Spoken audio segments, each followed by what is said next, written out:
For Kathleen's help, the board is myself, Herb Gestalter, Laura Hewitt. Herb and Laura are both part of the ponds team.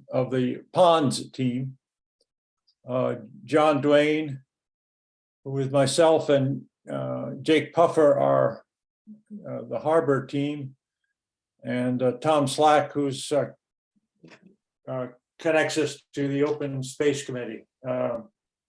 Jeff is away with his family, so apart from that, we are all here. He's actually the an alternate.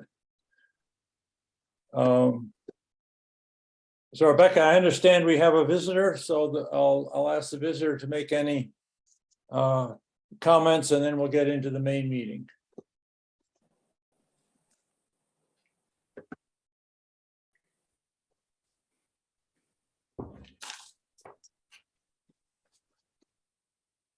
Jude, I think you're on mute. Oh, yes, thanks. To the chair, I'm just here to listen, really. Thank you. I'm curious about the ponds and the septic mostly. Thanks. Okay. We hope we can help you understand a bit. First thing is, asked when I learned that Kathleen was our liaison to the select board. She join us first and explain what her role will be and how we can work together. Kathleen? Yeah, good morning. Each of the select board members have been able to designate themselves to a particular board or committee. And it's another level of communication and responsibility for a board member. I chose the Natural Resources Advisory Board because of my interest in the harbor, the Mayo Creek restoration, things that have to do with climate change and mitigating climate change.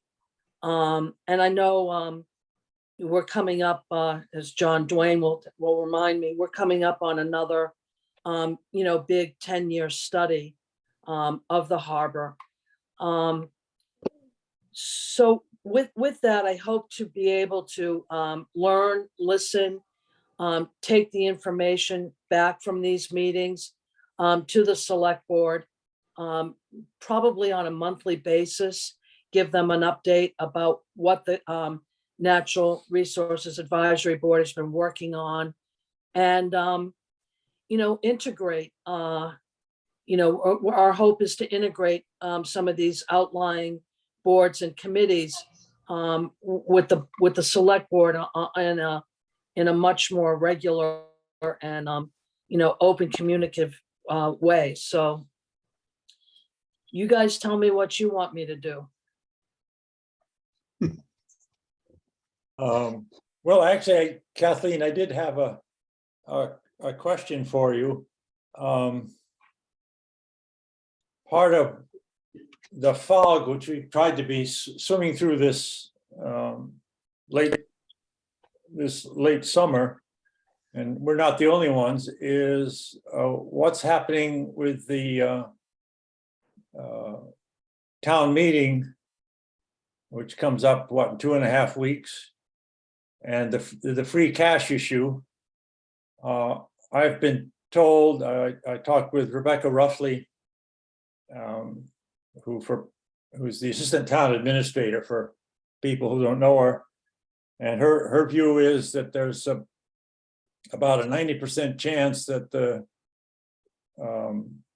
budget will not be fully approved. Have you any more recent information? Because that affects directly what John and I will be talking about later in the program.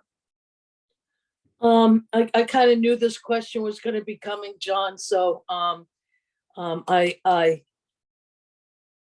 have some deep concerns myself. We planned a fall town meeting particularly because we did not have free cash certified in June. That took off, you know, the flora and fauna study on the June 11th town meeting. It took off a lot of things off the warrant. And we were fully expecting that by September, we would have free cash certified. I've never been that optimistic. I thought it was foolish to plan a town meeting in September, thinking free cash was going to be certified. I'd like to remind everybody that putting together a town meeting, particularly this event where it's going to be outside on the ball field with chairs in a tent, producing the warrant and everything else that goes along with it, cost the town a minimum of anywhere from $8,000 to $10,000.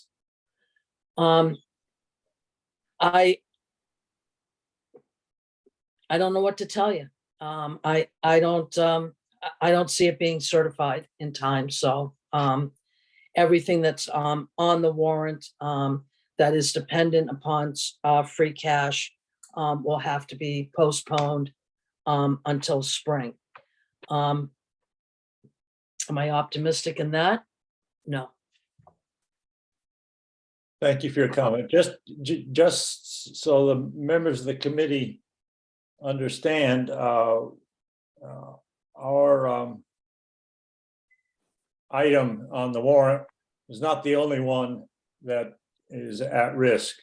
Rebecca roughly made, when I emailed back and forth with her, made a point of reassuring me about that.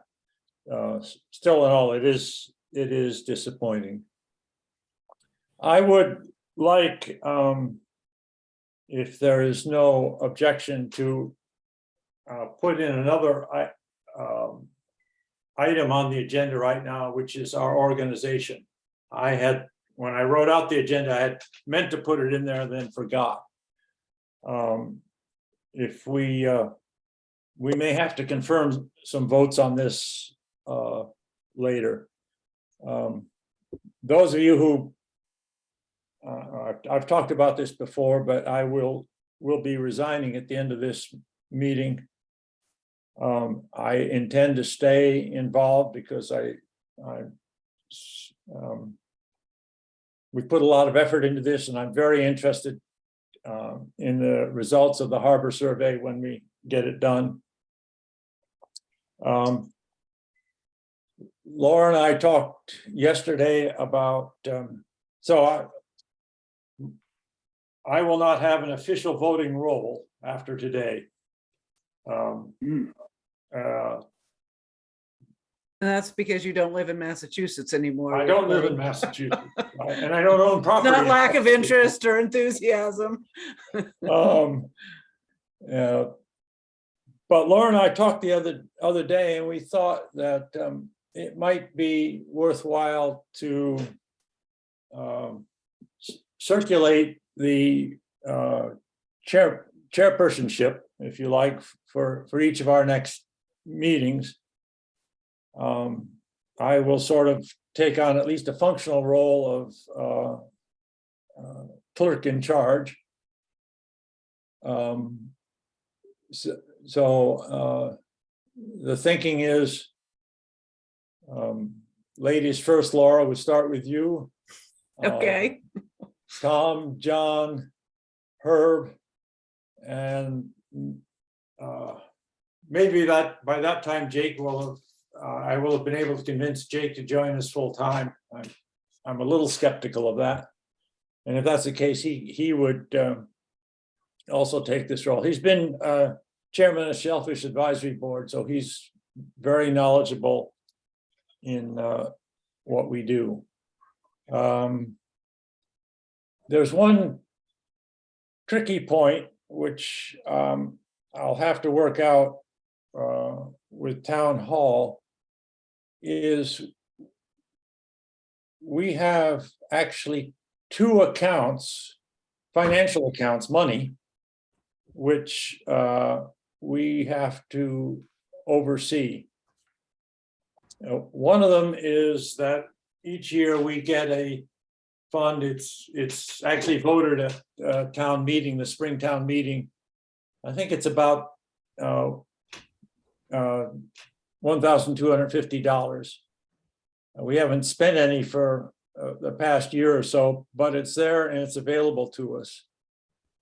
And so, for example, I know that John has prepared a very nice handout for town meeting that will need to be printed up. There'll be some cost to that, and that would be paid out of this account. The other thing is that when the Harbor Conference was developed about 20 years ago, one of the main drivers was the Natural Resource Advisory Board. And being the chairman at the time that the Harbor Conference was being developed, arranged with the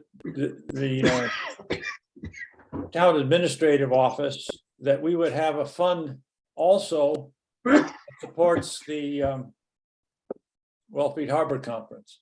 And that also has about $1,200 in it.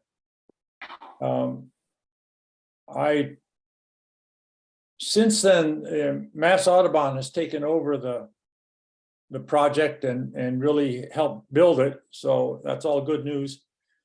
But they can't spend the $1,200. We have to spend that also. So my suggestion is that we also need a treasurer who can work with the finance department at town hall on either of those two accounts. If we eventually spend down the Harbor Conference account, that's fine. We'll just let it go to zero and eliminate it. And I've talked with John Duane about this. He is the most in-town member of this committee because he actually not only owns property here, he lives here year-round. So let me find out more detail about how this works and come back at the next meeting with a formal vote if one is needed. Any questions, comments from the board, suggestions? I see Herb's hand up first and then Kathleen. Herb? John, just because I know this is a recorded meeting. I'm unclear when you said you're resigning, whether you're resigning as chairman or resigning from the board. Both. Both. Okay, I had not understood that. As I understand it, I'm no longer now strictly eligible for membership. That doesn't mean I can't show up and be recognized and contribute. But I have to, and you know, I'm sensitive. We don't want to get this committee in a position of making decisions and implementing them and find out that we haven't followed all the rules. Theoretically, you could be our volunteer clerk for a while. Is Yeah, that- exactly. Yeah. Kathleen? Well, I've got a couple of concerns. One is that Mr. Duane, I'm sure has got a very, great handout for town meeting, but I'm wondering if we should nix that expense at this point in time, knowing that this article is going to get shelved or postponed, and maybe holding off on that expense until spring of 2023. And my other concern is that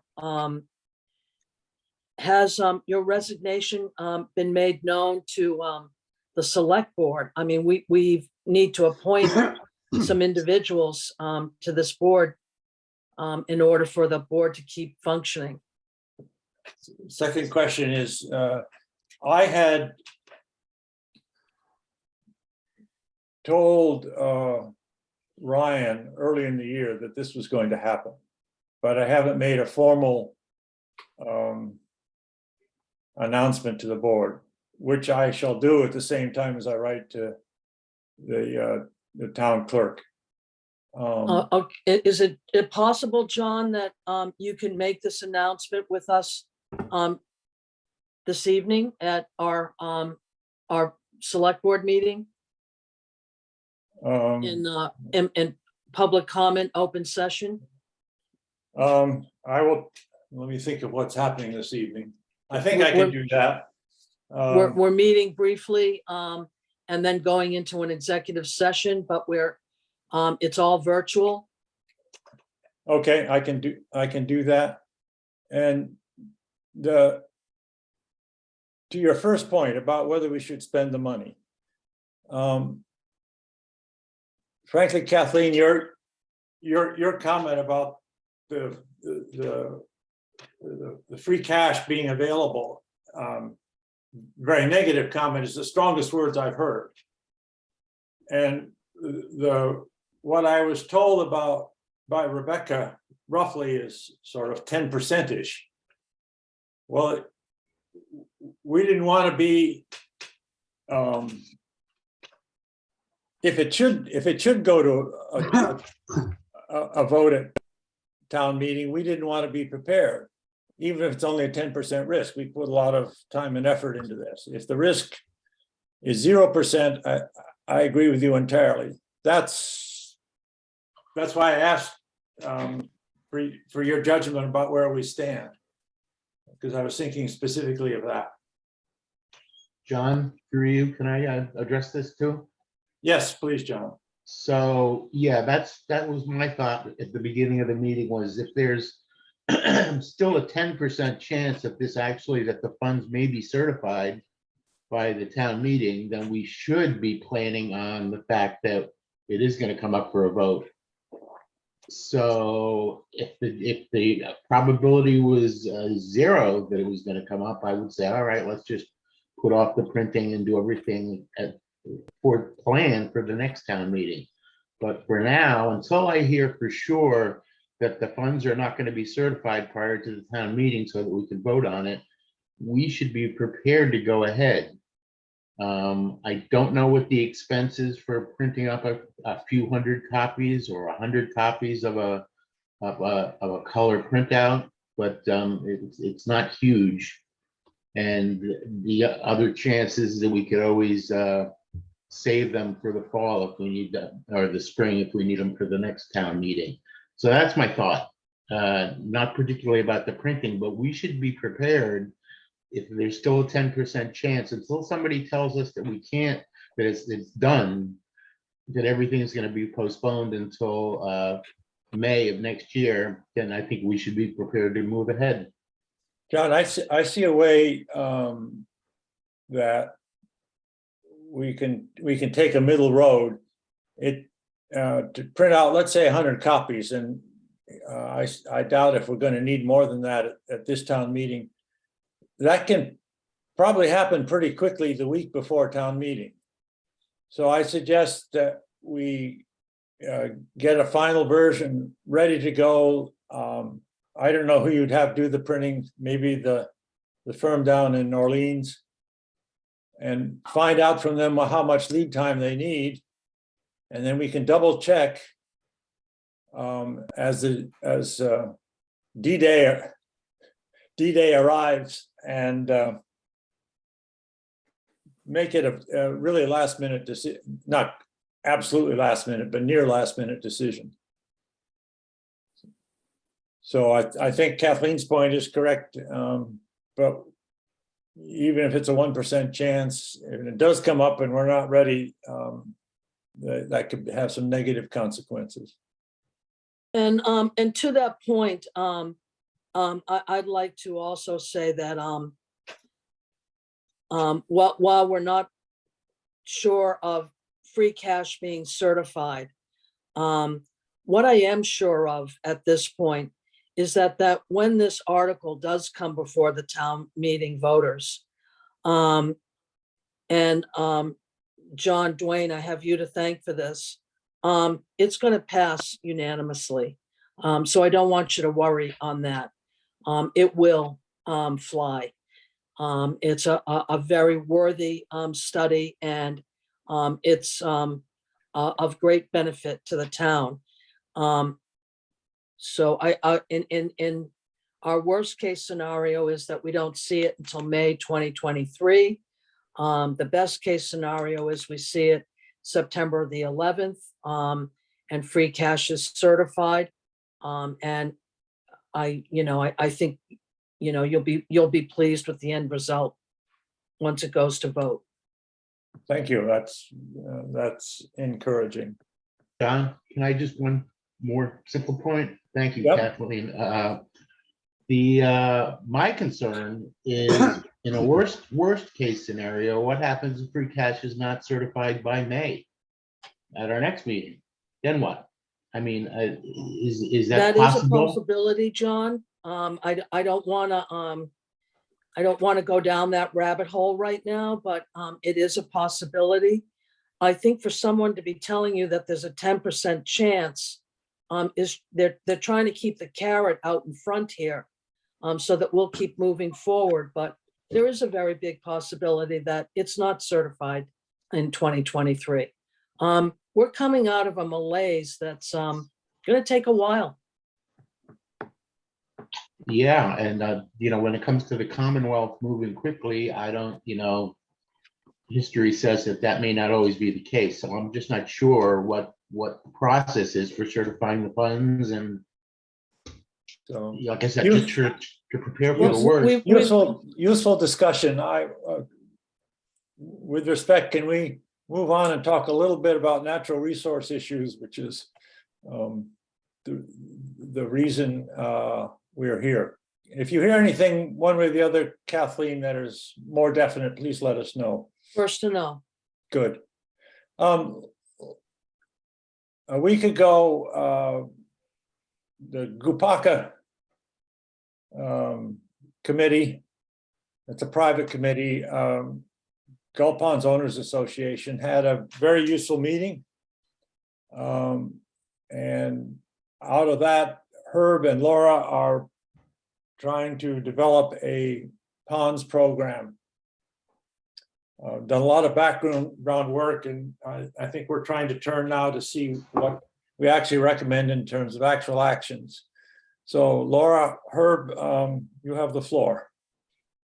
Herb, you want to start? Okay, then we'll alternate points as we Sure. go along. Yeah, we've been working on this plan long before the last Gupaka meeting. But the Gupaka meeting gave us an opportunity to talk to a wider group of Wellfleet interested people. We had it both as an in-person and Zoom meeting, and asked for comments to come in. I distributed yesterday a report on that meeting, and I'd be happy to send it to anyone else who'd like to get a copy of that. We've learned a lot. We've been working on this for over a year. And generally, I would say we now understand the parameters of what has to be in the plan, what the plan should be. And we know the areas where we have to drill down deeper. And I think Laura and I could alternate talking about the different areas where we know we have to drill down a little deeper before we can start writing a plan. I'll just say the first point I'll take and then turn it over to Laura is that we're getting almost universal, in fact, we're getting universal feedback that the plan should be data-based, objectively based, that we have to establish the definition or the criteria that define the health of a plan, which are tests that are done basically on the water and some other observations. It's nothing earth-shaking on nothing. We're not breaking scientific ground here, but the health of a plan of a pond is pretty much determined by the acidity the amount of nitrogen, phosphorus, the water and air temperatures, the dissolved oxygen, the clarity, and more recently cyanobacteria, and of course always coliform bacteria. So if we're going to have a meaningful plan to monitor and manage the 8 ponds, major ponds of Wellfleet, we have to set up a baseline for what each of those elements are in the pond, and then have a program of testing the ponds for those elements at least once a year, maybe twice a year. Otherwise, we're spinning our wheels, as unfortunately we did in Gupaka for too many years, of debating whether or not the ponds were healthy or not. So that, given that, the first area we have to dig deeper in now is how much can we ride on what the National Seashore already tests? How much can we project that going forward? If that doesn't turn out to be viable for all the elements we need to test, how much does it cost to test for those elements? So that's the next, that's the first next area we're going into. Laura, you want to pick up another Sure. next area? So in addition to the data collecting and testing question, we are going to meet with some other pond coalitions, partly to vet what they're testing for, as well as to see how they've been set up, how they meet with their stakeholders and interact with local agencies. There's an Eastham Pond meeting tomorrow that I'm planning to attend. We have reached out to the Orleans Pond Coalition, who's been around for quite a while. I can't remember if it was the 80s or 90s, but they started as a combination of both freshwater ponds and saltwater ponds. And Herb and I are pleased that they seem to be very welcoming and willing to share what they have learned. They produce a great brochure on freshwater and freshwater care, which they have also indicated other towns can piggyback from. So visiting with other pond coalitions, and frankly, trying to set up a Wellfleet Pond Coalition are on our short-term to-do list.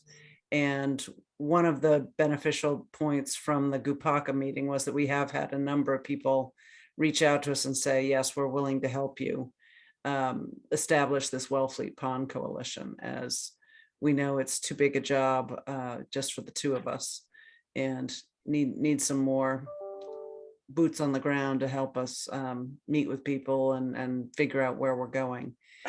The purpose of the Wellfleet Pond Coalition would be to act as advisors, educators, and backup monitoring, really. And so while it's not necessarily an NRAB function, we feel that it's a key part of making the plan work. So would you see this coalition, which I think is a great idea, also doing some fundraising? Herb mentioned that there might be some extra costs in the monitoring. right. Yeah, that one of my to-do lists is to look into how much the testing costs at the labs that APCC suggested. But yes, we may end up having to go the route of making it a legitimate nonprofit, what is it, 501(c)(3) or whatever the. Laura, are we back on track? Laura, should I pick up the next one, or do you have Sure, more? go ahead. Just to that Okay. comment, Laura, I was involved in the process in which the Friends of the Herring River got started. Mhm. So I can look back at some of our history and That would be great. give you some of the steps that are required. That would be great.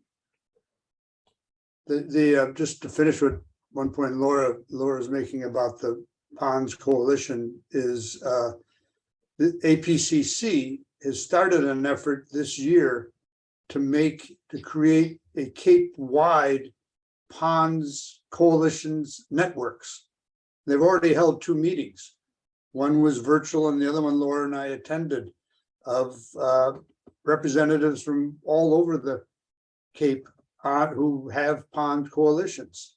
Fundraising came up, by the way, one of the first items on it. And the question was, do you get more money in by charging dues or by having fundraisers? But we don't need to go deeply into that now.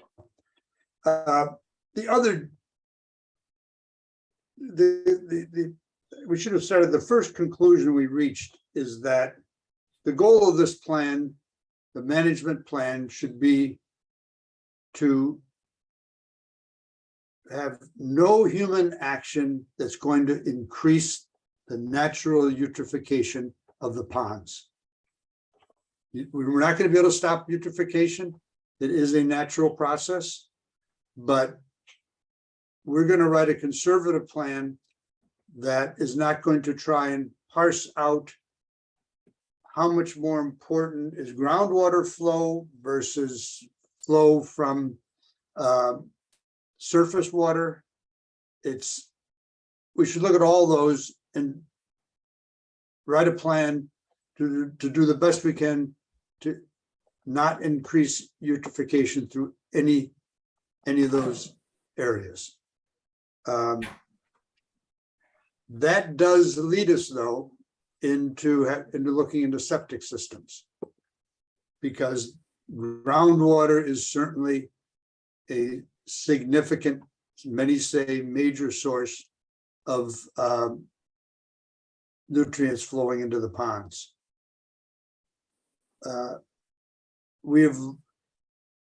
There's also general consensus that both nitrates and phosphates are the two determining agents in eutrophication of a pond or plant growth in a pond. There's some debate as to which is more important. Generally, there's starting to be a consensus that phosphorus is really the determining agent. That's unfortunate for us because what we've read about the advanced septic systems are designed only to remove nitrogen, not phosphates. A regular Title V septic system simply spreads out the flow of nutrients, and more may get absorbed on the way into the pond, but they don't remove nitrogen or phosphates during the process. There's the advanced systems that I think Wellfleet actually put into the last budget an amount to support the use of those in Wellfleet, implicitly are for properties, should be for properties adjacent to salt water, because they're removing nitrates, and nitrates are what's important for salt water. They don't do anything for ponds. So one of our next dives, going deeper, is to talk to the people who have been mentioned to us as experts in septic systems, just to see where on the horizon a system is that will also remove phosphates. I'm going to pick up, that's one of my next ones. I know. Laura, what do you have as? Yeah, no, we'll talk to the pond coalitions too about what they've done in their towns on that one as well. Additionally, we're meeting with the Wellfleet Conservation Trust, just because their interest is our interest, even though they're land preservers. We felt like it was a good connection, and we should all be on the same team. So we have that set up for September 16th. We are going to circle back to the park later September, early October, once we've gotten through pretty much of our the rest of our short-term to-do list.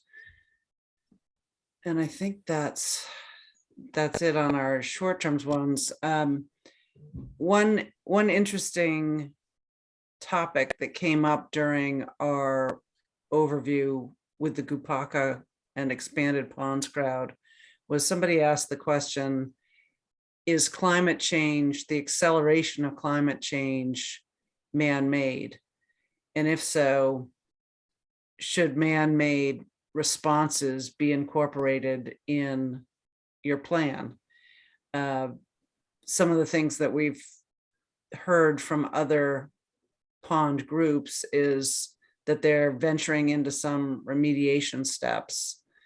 And so we don't have an answer there, but that's just a broad topic that we're thinking about, and we'll look to you all for input, and it may be one you want to noodle for a little bit, but that was a thought-provoking point. The other issue we have is out there that we have to spend some more time on in the plan is the control of Phragmites. Yeah. The vast amount of our work so far has been on water quality, but plant growth on around the pond and in the pond also determines the health of a pond. The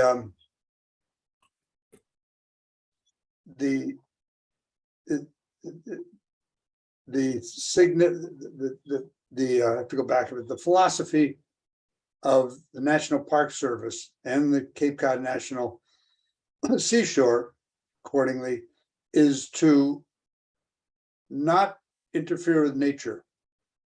So if the seashore has identified indigenous plants and those indigenous plants are spreading, that's just a part of nature. The seashore does take action against invasive plants. And in Wellfleet, that's basically one plant, Phragmites.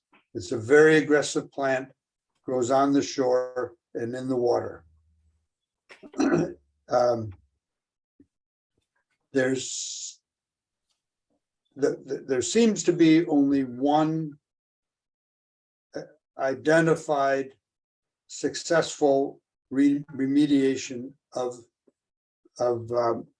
Phragmites, and that's an injection using glyphosate and imazapyr, I think it was. Glyphosate is Roundup. The seashore has been doing this in a very careful, structured manner for several years now, literally injecting each stalk of Phragmites with these chemicals.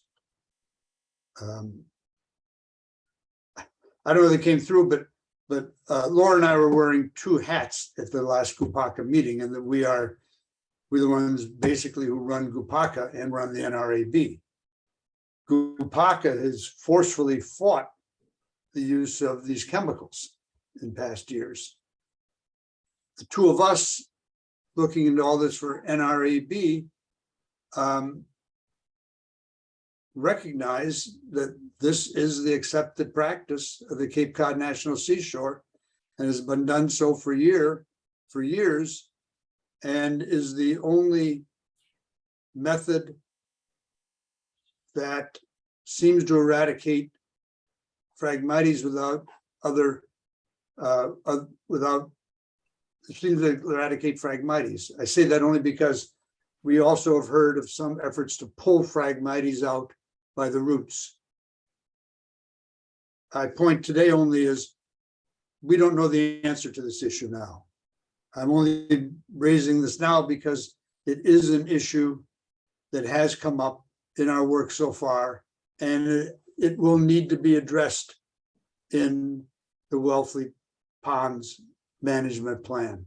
Herb, can I just take this opportunity to interject a quick question? Has this pulling up the Phragmites process shown any benefit, any sustainable benefit in terms of reducing the Phragmites population? John, I just don't know that, and I don't know. What we have heard is whether or not it works. We're gathering that it works in small isolated clumps. but there are areas already in Wellfleet, Williams Pond, most notably, where there are large significant stands that I think are beyond the ability to be pulled out by the roots. So, Well, if you mention Roundup to anyone, it's kind of like a trigger word that drives people into unreasonable sorts of anxiety, I think, in the way. I suspect the seashore has plenty of data in how using this isolated injection versus total spraying of the Phragmites externally. And if it works and it's safe, that's a big if, then it seems as though there should be some sort of education so that we don't have all kinds of protesting and so forth going on. I don't know what people feel about that, but Tom, this is Kathleen. I think that's a good point to mention. I was on the Seashore Advisory Commission for over 10 years. And they have done a lot of research on this particular use of Roundup application on Phragmites. On Williams Pond, for example, a number of years ago, in front of the Fromboludi residence, Higgins Pond, the Seashore came in and did a half and half approach. They went in and removed half the Phragmites by hand, literally cutting out the roots, and the other half of the stand of Phragmites, they used the Roundup method on. And the better result, unfortunately, was with the herbicide treatment of the Phragmites stand. They're just as committed and invested into keeping the ponds and the water quality healthy as we are. This is, top of their priority, with a deep respect for the ponds that we have here in Wellfleet. The Seashore has found that this management of using Roundup is to be not only safe, but it's what in the long run works to control the Phragmites. So I want you to know that from the Seashore's point of view, and I'm not with that commission anymore, that they've done a lot of due diligence and research on this and are committed to to the health of the ponds just as much as we are. But I think the larger question to Herb and Laura with regard to plant growth, and I think this should be part of the ponds coalition management plan, is why are we seeing more and more growth in the ponds? Is it because of human interference and We finally phosphorus learned and the answer to nitrates? that. Or is it because we're warming up at a very accelerated rate, and in just an example of what the water temperature in the ponds is today. This has got to be increasing this growth. Am I wrong? No, that's completely a huge piece of it. I mean, Herb and I have spent decades going to the park saying there's way more plants. What's going on? What's going on? It's climate change. I think we finally have the answer. It's a combination of heat from climate change, water's hotter, air's hotter, air doesn't cool down at nights like it did when we were all younger to help cool the ponds. But it's also after the Clean Air Act and EPA came about in the 70s, and there was a lot less acidity going into the ponds. The acid level or pH in the ponds has changed dramatically. We were told on average, it's increased 20-fold. And so what used to be very acidic ponds now have a lot of alkaline to them. And that, coupled with heat, is a great incubator for plants and algae. Just a quick point. Jude had her hand up. If you can unmute yourself, we'll listen to the question. John, can I first just add before she comes on? Yeah, sorry. We should have emphasized before, especially for Kathleen. What we have been told again and again by the different experts who we've spoken to, have all been very helpful, is that the increase in water and air temperature and the increase in pH level is off the charts. It's not within the realms of what they had been studying or projecting. On the acidity, before the Clean Air Act, these ponds had so much acidity in them that nothing would grow. And everybody of our generation loved the clean ponds and the clear water, clear bottoms, is that's because they were so acid, nothing would grow on them. To have a 20 or 30 or 40 time reduction in acidity is beyond scientific study generally. And the same thing with the temperature. I'm sorry, go ahead, John. I didn't. Yeah. I'm trying to let Jude ask a question. Oh, thank you. I just have a couple questions that will help me understand. Is the one group, the Gulf Pond Owners Association, the only pond group in town, or are there others on other ponds?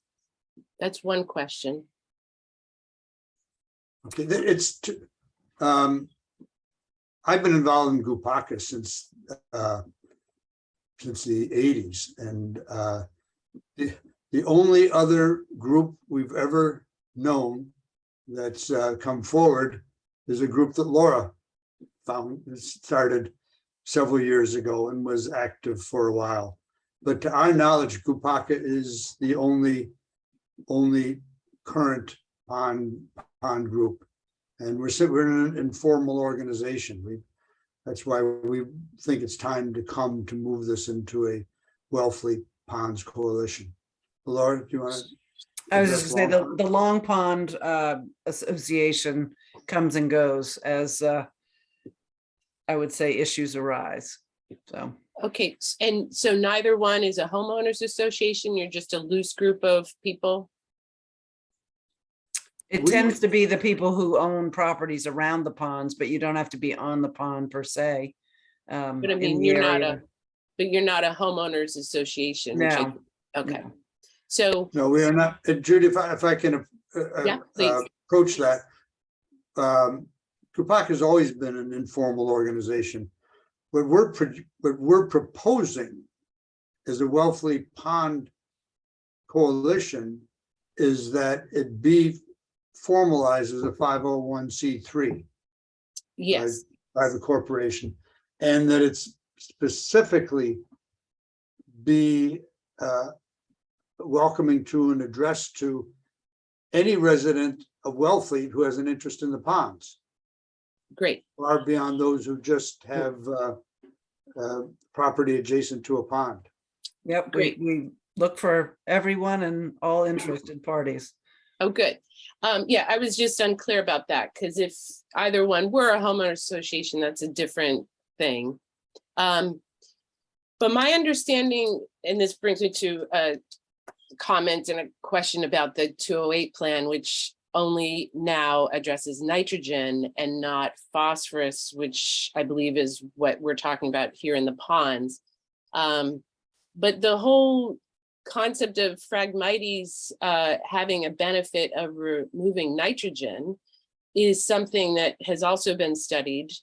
So I wondered if it might be helpful to touch base. I know Johnny Clam has done a lot with that, to just kind of get a sense of where that stands, because as you say, your septic systems around the ponds have to do with nitrogen, and then the growth apparently has to do with phosphorus. So maybe there's a way that by removing these Phragmites, you can contribute to the 208 plan, even though the ponds aren't specifically mentioned in that way, if I'm making any sense. But anyway, I would just encourage you to kind of continue to understand how that adaptive management plan is evolving, because the ponds are a huge part of it.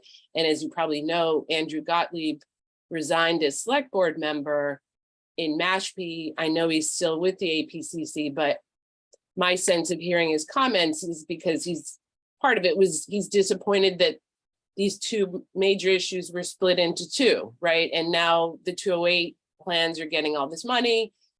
You're forced to make your own plan, and it's too bad that they're not more comprehensive. So anyway, that's all I had to say. Thanks for your time. Thank you. Okay. Thank you. Any other questions or comments for Laura and Herb? I had two. Some ponds further down Cape have been treated with alums. Yeah. Which I haven't worked through the chemistry, but I assume the goal is to get after the phosphorus.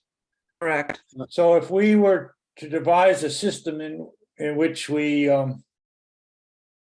don't like the idea of putting alums into the water, but if we were to inject it into the ground on the upstream side of each pond, and I say upstream because there's actually a groundwater flow that starts from Duck Pond at the top and goes downhill toward the ocean. So there is a flow.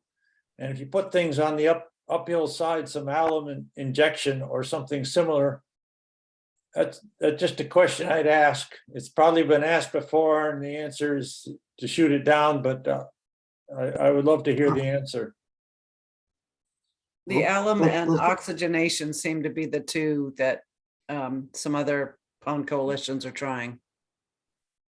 And So- the other question I had for Laura and Herb, decision you have to make, but it seems to me that some sort of you've done an awful lot of work, and you've got some good sense of where we go. And an interim plan, maybe even one we could take to the town, take to the select board, get some comments, some feedback, might be something you would be thinking about. We've indicated to various folks that we've met with that we'll be back in touch as we begin to put things a little more on paper, so to speak. Okay. And get their updates, yeah.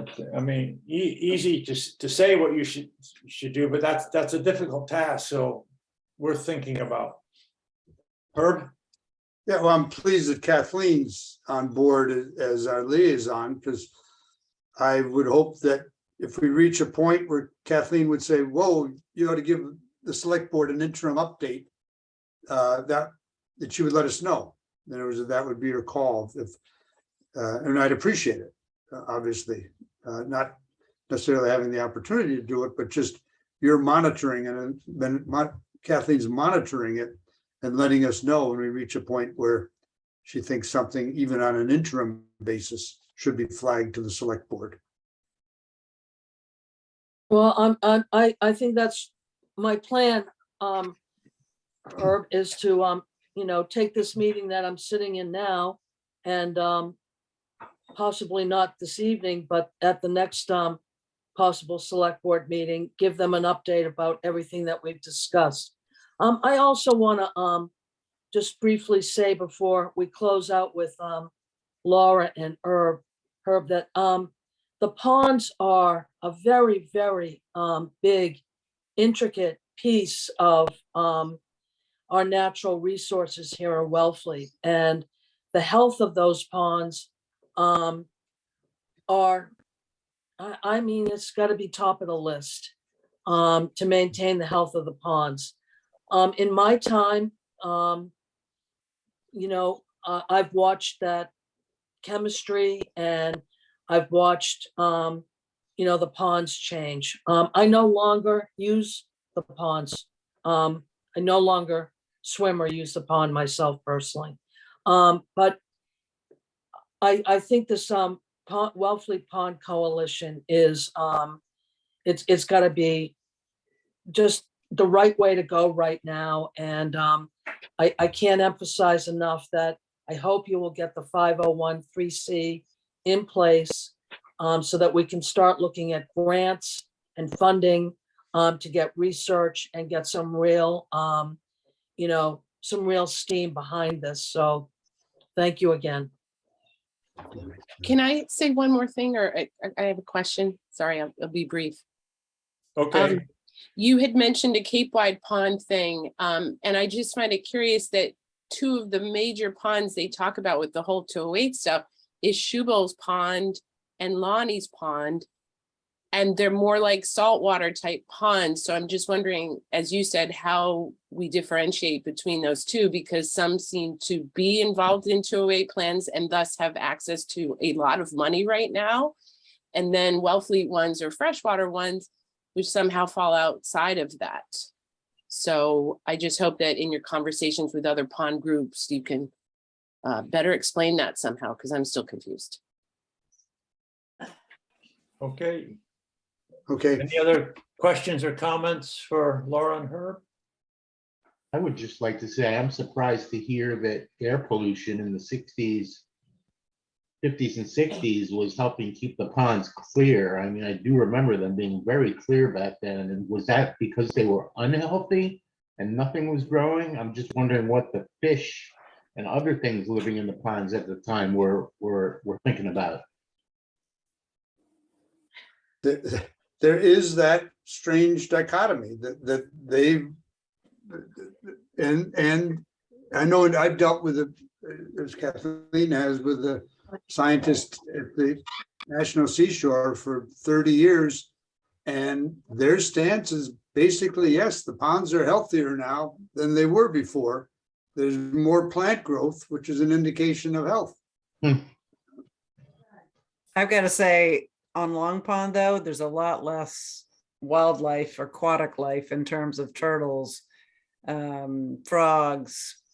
So somewhere along the line, it's pivoted. It may be healthier for plant growth, but it seems like the heat and human usage hasn't helped. I mean, I can think of frog species we had as kids that just aren't around anymore, sadly. Okay. Thank you both. It's good work. We'll get to the harbor survey again. We've had some discussion about that, but Tom, I wonder if you could give us a briefing on open space issues and anything that's we in the Natural Resource Advisory Board should be aware of. Well, one of the things that maybe Kathleen can help with this is that, as everyone is aware, the Army Corps of Engineers has kind of put a hold on the dredging process of the boating area in Chipman's Cove and in the bay, and they are looking at some sort of conservation of land as mitigation to, I guess, counteract what they perceive as, something they're doing with the dredging. But so there's been some discussion. I know, for instance, there's Bruce Herter and Ryan Curley have been corresponding somewhat on properties that could be considered mitigation for this. And one is the Indian Neck lowland area. There's about 12.5 acres that borders the Chipman's Cove. It's not, the figure of $14 million was floated about by the Army Corps as how much mitigation is going to be needed. this one property, of course, is not worth that much, but it is something that we had presented to the select board a couple of years ago with a couple other properties on Indian Neck, which are town-owned and which are, seemed like likely candidates for protection under the CONSCOM. Anyway, there was concern about access for shell fishermen and so forth. But the one lot, 28-239, map 28, lot 239, which, as I say, borders the cove, is one possibility. We are, as there's several other properties that we are considering for protection in 2023, a couple on Payne Hollow Road and a couple along Bond Street. Again, maybe not enough to make up what they think needs to be done for mitigation. And then the other property issue is that in May, there was some property donated to the town as long as it was put into conservation. And these are a couple of lots off from Blue Heron Road. And it was a curious thing. I guess the town council said, okay, fine, just go ahead and put it in conservation. Well, I never went to open space and never went to the CONSCOM committee or the Conservation Trust. And one of them has a big structure on it, which is going to have to be torn down, I guess, if it's going to be put into conservation. So anyway, there's several areas that could be put into mitigation for the Army Corps, and I guess Ryan Curley's opinion, at least his last correspondence with Bruce, was that let's wait and see what they have to say and, maybe go from there. So Kathleen, do you have any insight into this or?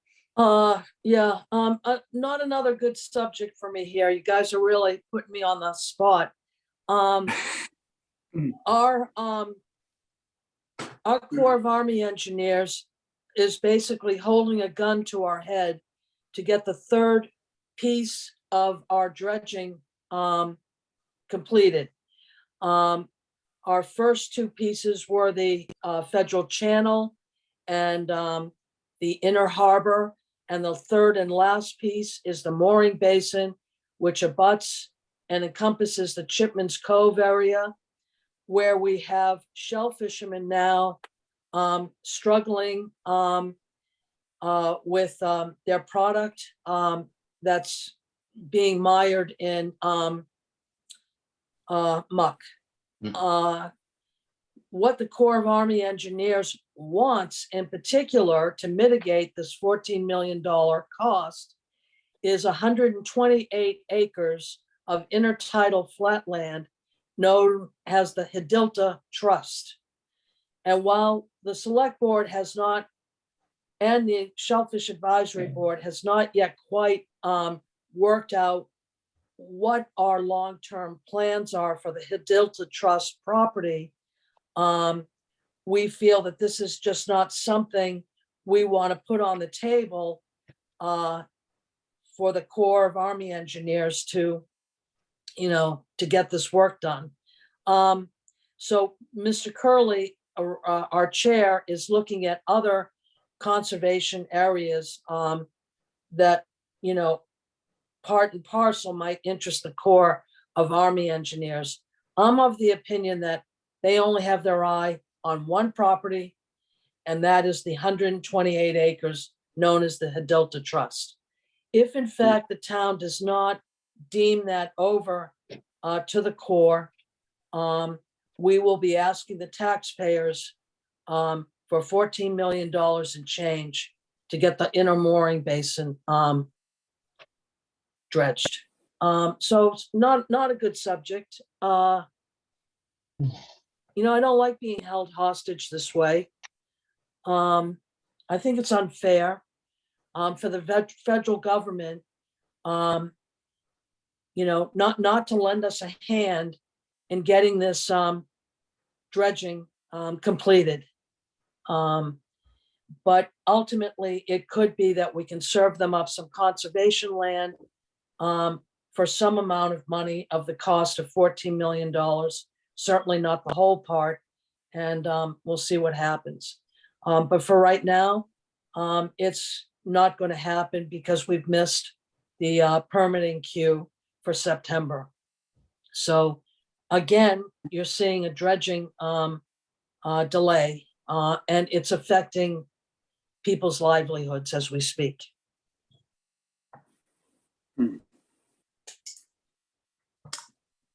Tom, just I'll tilt at my windmill again. I'll find an opportunity to get some time at an open space committee meeting. This is about, my idea is about management of properties which are already under conservation, and the advantage of creating inside these properties where appropriate some open space. My wife and I took a walk the other day around here. We walked through some woodlands, quiet. We got to some places where the woodlands had some open space inside it, and the place was full of birds. So being a bird lover, that sells me on the point. But it's still on my mind to find some time to get to talk to you about this. Well, we did, I have brought up this issue at the last meeting, and everyone thinks that it's a good idea. It's a question of getting together, I guess, with Conscom and with the Wellfleet Conservation Trust and try to figure out, what's the best way to do that? What properties are amenable to, maybe clearing out for bird habitats as the seashore and Audubon do in some areas. And I think there's, certainly there are properties that are under conservation in the town that are just full of so much invasive growth and whatever, you can't even get in there. So I think there is plenty of options here to do something about it. So, John, we welcome any input you have at the next meeting. And okay, it won't be easy because you're farming something that's already locked in place, and that's tricky. Anything else?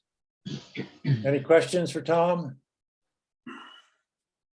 Okay, John, it's you and I. Last but hopefully not least, we've already had some discussion about the harbor survey. I did meet over the past week or so with the Climate Change Committee and the FinCom, both of whom I think were basically, well, the Climate Change Committee did vote to support our motion at the town meeting. The other committees wanted to hold off. The FinCom wanted to hold off. Both suggested that we start to look at alternate forms of funding. Don't want to put the whole burden on the town. So through the Shellfish Constable, I got in touch with SPAT, and the initial response was that they're interested. I have to follow up with a more detailed discussion about what their interests are and how we could take the benefit of it. But apart from that, I think we've pretty much discussed the issues. I don't know if there's anything else you'd like to talk about, John. Yes, I would like to just add that, John and I have been speaking about best way to approach this. Put together a fairly elaborate, the process is you put together a request for proposal. It's an official town document that anytime a major project has to get done, you send out for bids.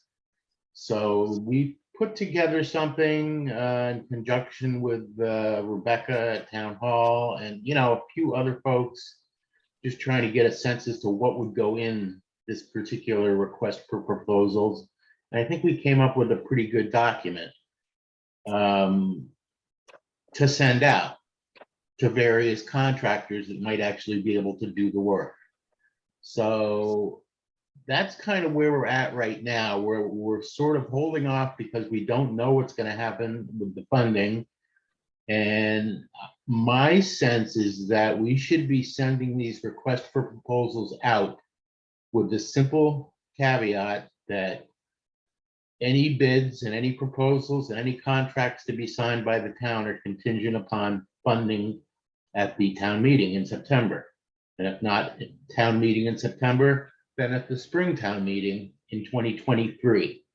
So that there could be a simple legal addition to the request for proposals that would basically allow us to get bids out, because my sense is that it's premature to be speaking with any other entities, organizations to help us with the funding until we know how much it's going to cost.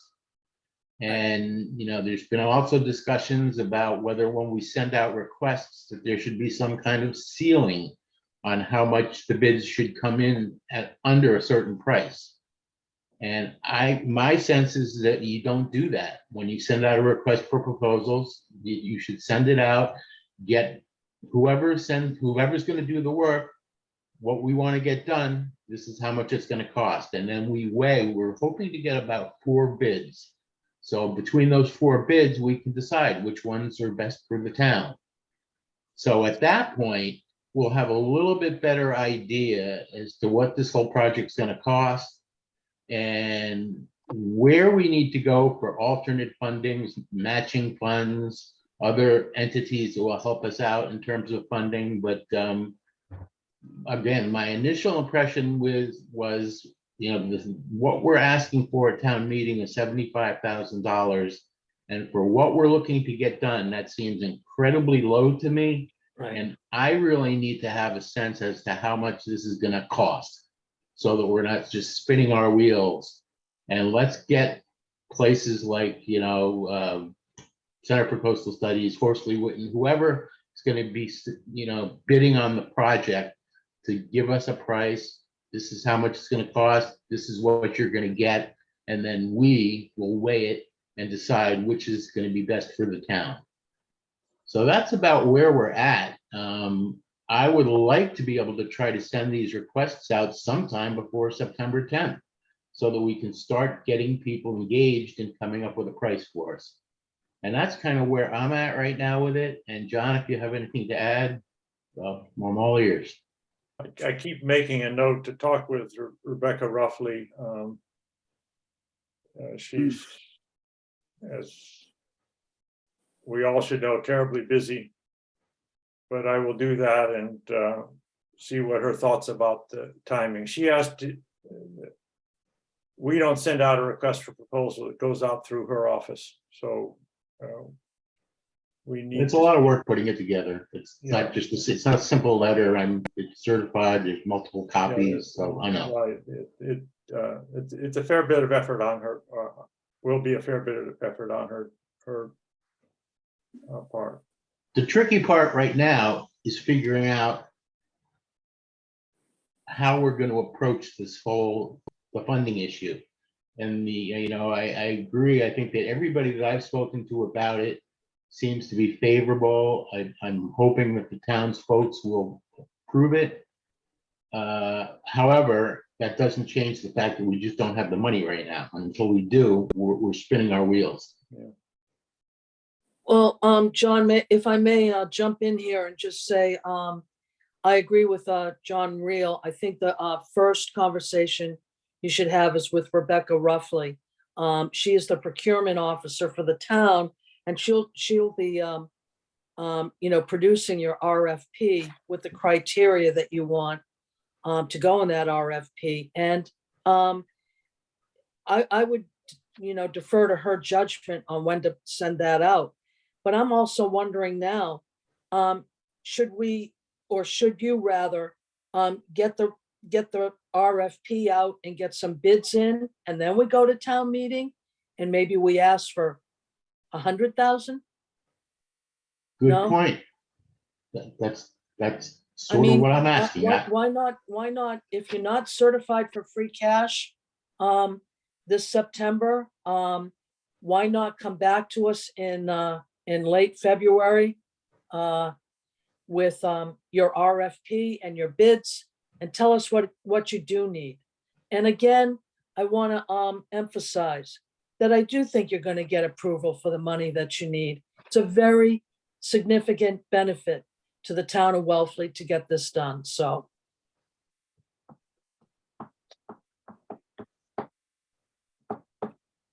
Any other questions for John or myself about John? Yeah, John or myself, we're both Johns. The only thing I would say, John, is that I would agree with your statement that you would not, or John Dwayne, that you would not mention an amount to start with so that you can see what does come in. And, if it's 100, 150,000, well, we have to set our sights differently. Thank you. I agree. Mhm. Last thing we have to do, I'm pleased with myself at our last meeting, which was July 27th. I actually put together some minutes for that meeting almost as soon as the meeting was over. So it's usually I try to nail them together the night before we have one of our meetings. So I need a vote to approve the minutes of July 27th. Is there someone who has a motion to start that process? I I move would to move approve. the approved Okay, minutes. second. Second, They any look good. comments, corrections? It looks good. Okay, all in favor, just raise hands, please. No opposed, so I will file those minutes. No schedule, Laura, as to when we meet again. I think that's something for you to think about, unless the only thing I could think about, if there's something immediately imminent to the town meeting. But it sounds as though that's a fairly unlikely scenario. Kathleen, thank you for being with us. Oh, thank you. I'm going to enjoy this group. It was helpful, and we all learned a lot from it. Bye, everybody. Take care, Thank you. everyone. Bye. And the meeting is closed. Thank you. Thanks, John. John. Thanks, Jude, for joining us. Thank Bye. you for all that Thank you you. do, all of you. Thank you. Thanks. Bye-bye.